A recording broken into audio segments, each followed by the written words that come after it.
I believe in human rights.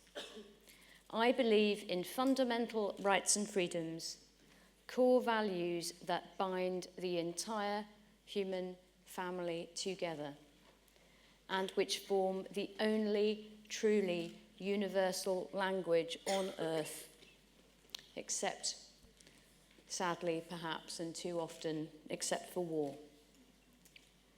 These rights and freedoms were hard won all over the world, and in many parts of the world they are yet to be realised. In other parts of the world, including here, in Europe, in the UK, and even in London, these rights are currently and constantly under attack.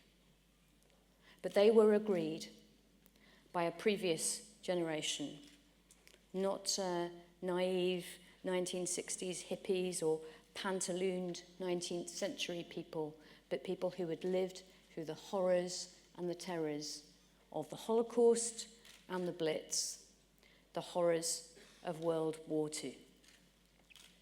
At a completely unique moment, yet to be repeated in human history, people from all over this planet, people slightly to the right of democratic politics, people to the left, unaligned people, people representing all the great world religions, and people with no religious conviction whatsoever, they came together and they agreed on the essentials of civilized society and what it would take for us not constantly and forever to descend into barbarism and war. The Universal Declaration on Human Rights, replicated in regional instruments all over the planet. Here, the European Convention on Human Rights, now made law in the UK by the Human Rights Act, constantly under attack. So what's at stake? What are these rights and freedoms that I hold dear, that you should hold dear? What are the human rights that protect you and your family and your friends and your neighbours and everybody else on earth, that should protect every newly arrived asylum seeker anywhere and every newborn baby, just because they're human and just because they're alive, not because they're a good person or a bad person or a taxpayer or a man or a woman, that should protect every single one of us. What are these rights? The right to life. Now, that's not everlasting life, you understand. You have to go to a cleric or a medic for that. I'm just a recovering lawyer. Perhaps you never recover, just one in remission, okay? So it's not everlasting life, but it is the right to positive protection of your life, because every life matters, and it's the right to a proper investigation into any untimely death. It's the right not to be subject to inhuman and degrading treatment or torture. The right not to be enslaved or subject to arbitrary detention without law, not to experience the knock on the door in the middle of the night and the disappearance that too many people still face today at the end of 2015. It's the right to a fair trial, including the presumption of innocence if you are accused of a criminal charge, and the crucial right to advice and representation before you have to face serious consequences, whether it's the loss of your child or your home or your job or your right to be in a country or your liberty. It's the right to respect for your private life and your family life and your home and your correspondence. And this is increasingly the new frontier of human rights discourse in an internet world. The appropriate balance between proportionate and lawful surveillance on the one hand and personal privacy on the other is increasingly important for this generation, more even than mine. Some people say nothing to hide, nothing to fear, right? But what is being perpetrated and proposed in great democracies like mine here in the UK is the equivalent of planting cameras and microphones in everybody's home, because bad stuff sometimes happens in domestic homes, just in case. Would you be comfortable with that? A digital camera and microphone in your living room, in your bedroom, scooping up your entire life. But don't worry, we're not going to look at it, we're not going to listen to it, we're just recording it just in case.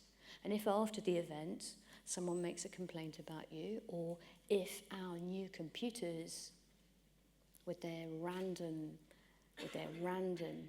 access or their algorithms decide you've behaved suspiciously, then we will look. But don't worry, the innocent have nothing to fear. If you're comfortable with that, then fine. Be comfortable with what is happening and what is proposed in relation to your online life as well. Now, privacy, like lots of rights and freedoms, cannot be an absolute. We are social creatures.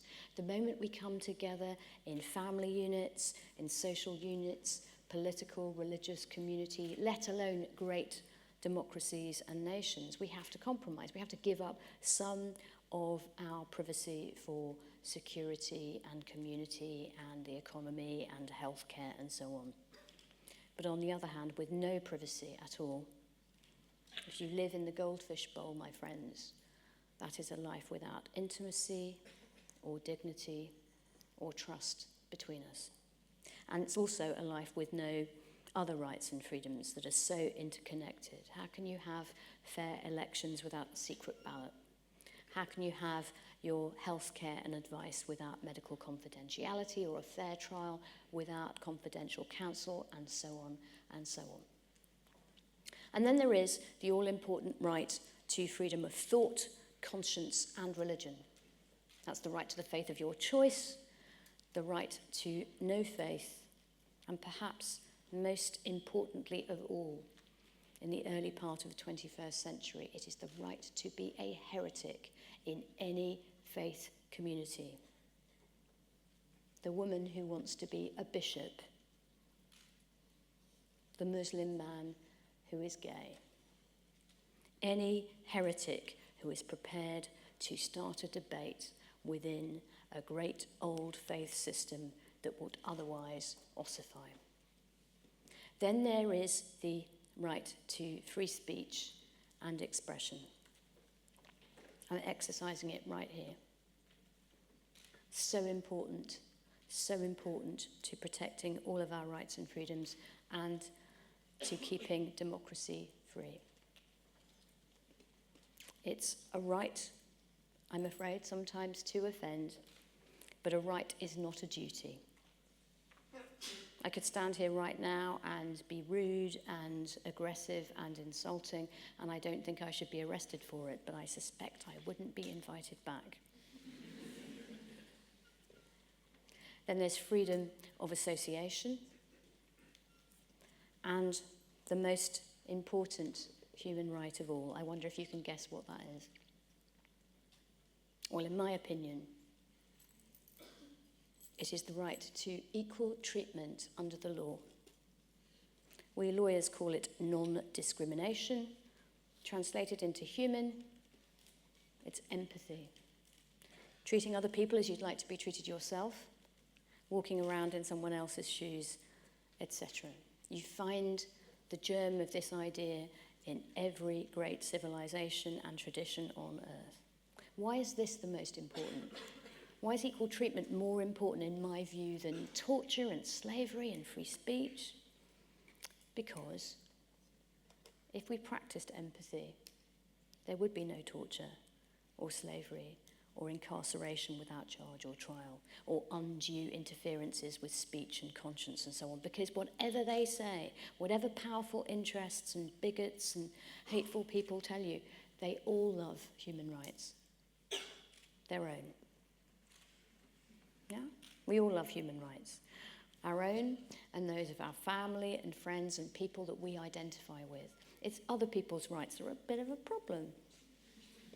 Right now, my speech is free and yours is a little more expensive, but not for too much longer, I promise.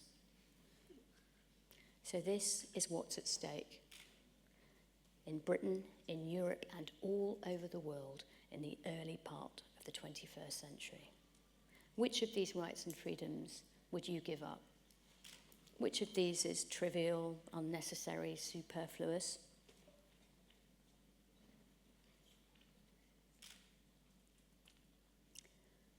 There may be some who would choose to live on a planet where these rights are not protected, but I am not of their number. Thank you for listening.